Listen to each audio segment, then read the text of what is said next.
साथ शेयर करने जा रही हूँ एक बहुत ही बेहतरीन सी हांडी पनीर की रेसिपी। अच्छा, आपको क्या लगता था हांडी पनीर का मतलब कोई भी पनीर की डिश जिसे हांडी में सर्व किया जाता है? नहीं भाई, ऑथेंटिक हांडी पनीर तो हांडी में ही बनाया जाता है, ठीक वैसे ही जैसे हांडी चिकन या हांडी मटन भी। अब घर में अक्सर क्या होता है कि जहाँ आपने हांडी को गैस पे चढ़ाया, हांडी चटक जाती है, लेकिन अब नहीं, क्योंकि एक बेहतरीन सी हांडी पनीर की रेसिपी के साथ साथ मैं आपके साथ कुछ ऐसे टिप्स एंड ट्रिक्स भी शेयर करने जा रही हूँ कि हांडी चटकेगी नहीं और इसी के साथ आपकी पनीर की डिश में आएगा वही सौंधा सौंधा टेस्ट जो एक हांडी पनीर की सिग्नेचर होती है, यानी कि इसकी खासियत होती है। तो बस क्या है, जब भी घर में कोई मेहमान आए या कोई खास मौका हो तो बस बना लीजिएगा हांडी पनीर और सबको कर लीजिएगा इम्प्रेस। लेकिन चलिए, उससे पहले मेरे साथ तो बना लीजिए इसे। तो सबसे पहले जान लेते हैं हमारी आज की रेसिपी के इंग्रेडिएंट्स।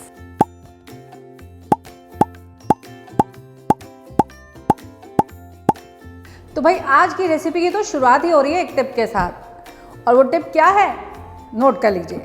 तो यह है आपकी टिप नंबर 1। मिट्टी की हांडी जब आप खरीद के बाजार से घर लाएं तो पहला काम तो ये कीजिए कि इसे पानी में भिगो करके रख दीजिए कम से कम 1 घंटे के लिए, ताकि ये पूरे पानी को अब्जॉर्ब कर ले। मिट्टी की हांडी पोरस होती है ना, इसीलिए इसको सोक कर लेने से ये पहले थोड़ा सा सीजन हो जाएगी, जिसकी वजह से ये बाद में चटकेगी नहीं। ये आवाज़ सुन रहे हैं, मधुर ध्वनि, ये पानी है जो हांडी सारा अब्जॉर्ब कर ले रही है। इसमें अभी मैं और पानी ऐड कर दूँ। अब इसी में मैं ये ढक्कन भी रख देती हूँ। अच्छा, हांडी पनीर की जो ओरिजिनल डिश है ना, वो है हांडी चिकन। और मज़ेदार बात तो ये है कि सबको लगता है कि ये एक रेस्टोरेंट स्टाइल डिश है, क्योंकि आजकल रेस्टोरेंट्स में बहुत अवेलेबल है। लेकिन नहीं भाई, ऐसा बिल्कुल नहीं है। The original dish is actually a very देसी डिश। और जानते क्या होता था, रात भर जब किसान लोग अपने खेतों पे रुकते थे ना, तो मटकी में या हांडी में वो वहीं कोयले पे खाना पकाते थे। तो बस तभी से इसका नाम पड़ गया हांडी चिकन, और उसी चीज़ को रेप्लिकेट कर लिया गया रेस्टोरेंट्स में, और हमने उसे नाम दे दिया हांडी मटन, हांडी चिकन और हांडी पनीर का भी।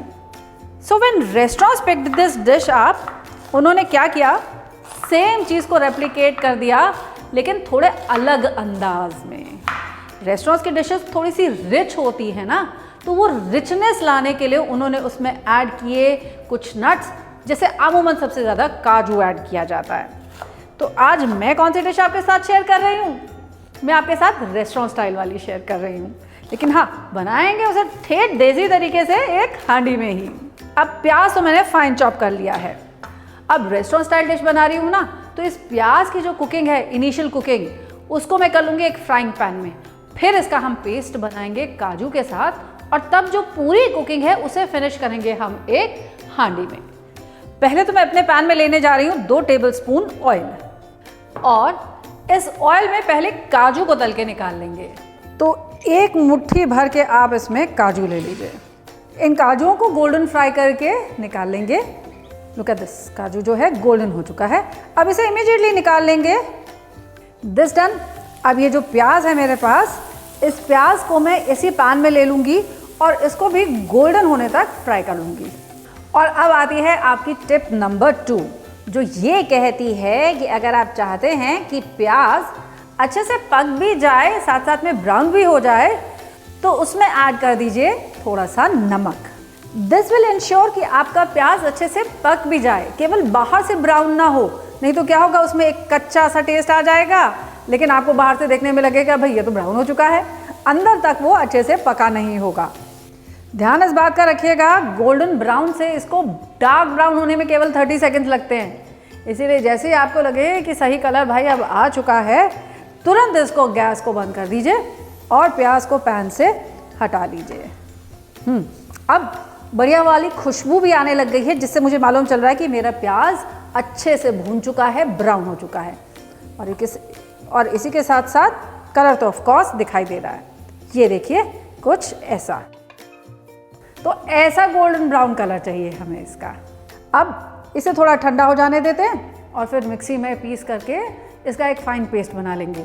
ऐड करेंगे इसमें आधा कप पानी और इसका एक फाइन पेस्ट तैयार कर लेंगे।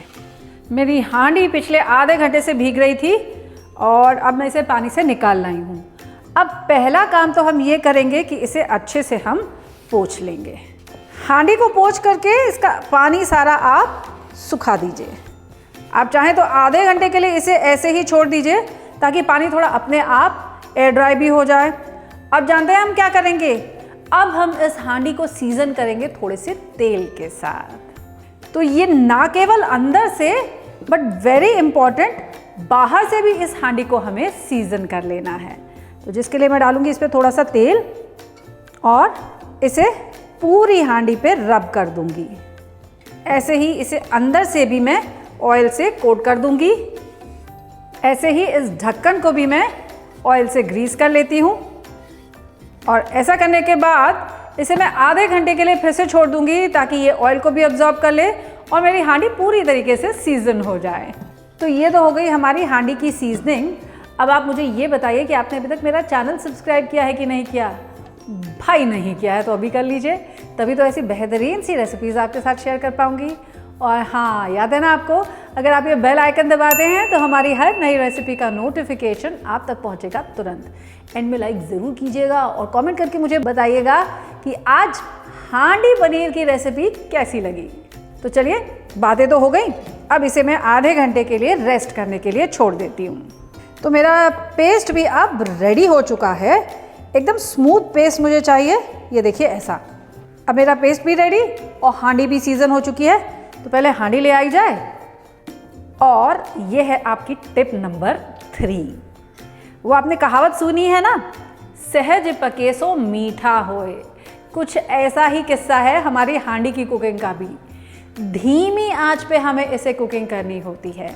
अब आप सोचिए, खेतों में किसान जब हांडी चूल्हे पे चढ़ाते होंगे तो उनकी हांडी क्यों नहीं टूटती होगी? फॉर द सिंपल रीज़न, कोयले की जो आंच होती है ना, वो मध्यम होती है। धीमी आंच पे ये खाना पकाया जाता था। इसीलिए मैंने कहा ना, धीरे धीरे सहज पके। आपको क्या करना है, अपनी हांडी को अपने गैस के सबसे छोटे बर्नर के मीडियम फ्लेम पे चढ़ाना है।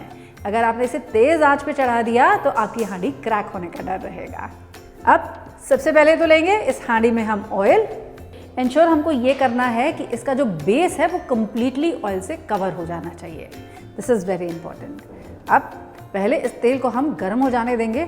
इस काम में थोड़ा समय ज़रूर लगेगा, बट दैट्स ऑल राइट। बढ़िया चीज़ को समय ज़रूर लगता है, निश्चिंत रहिए। तब तक मैं यहाँ कुछ खड़े गरम मसाले निकाल ले रही हूँ। कौन कौन से मसाले मैं इस्तेमाल करूँगी? 1 तेज पत्ता,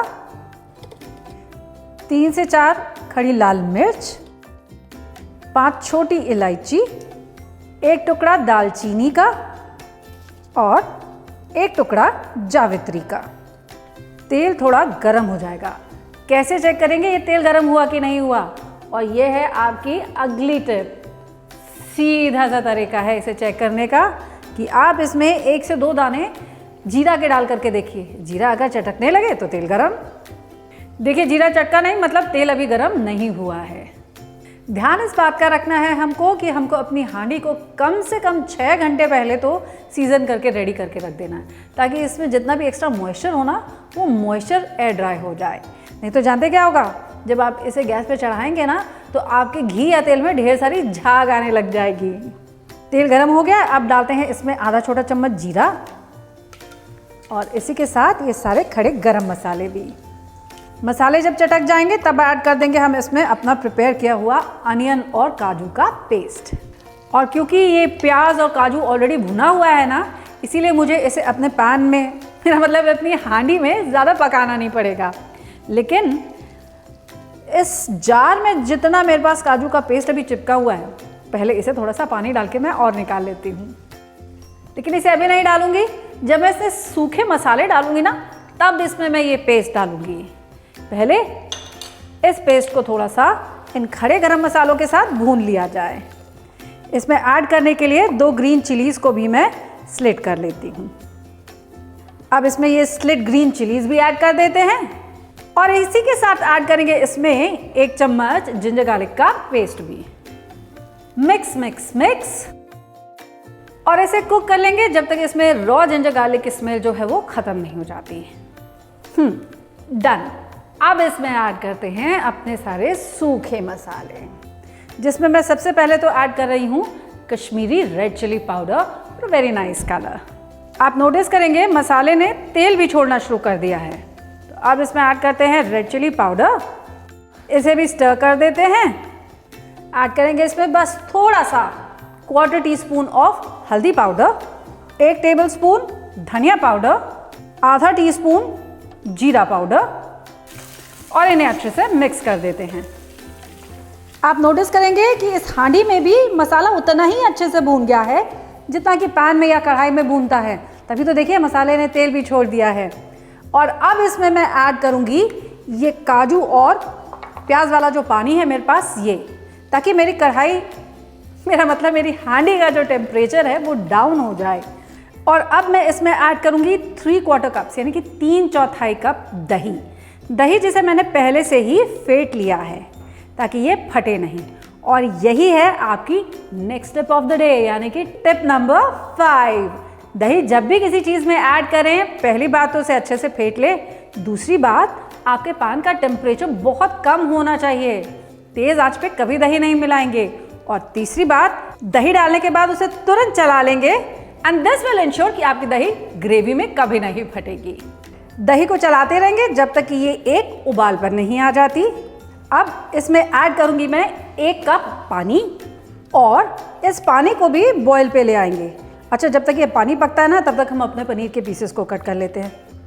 दूसरी इंपॉर्टेंट बात ये है कि अभी तक हमने इसमें नमक नहीं डाला है।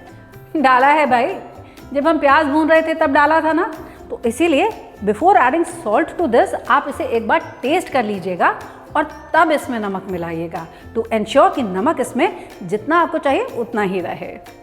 तो मेरे पास है यहाँ पर तकरीबन 300 ग्राम पनीर, जिसे मैं 1 इंच के क्यूब्स में कट कर ले रही हूँ। और once the gravy comes to a boil, मैं इसमें ये पनीर के पीसेस ऐड कर दूँगी।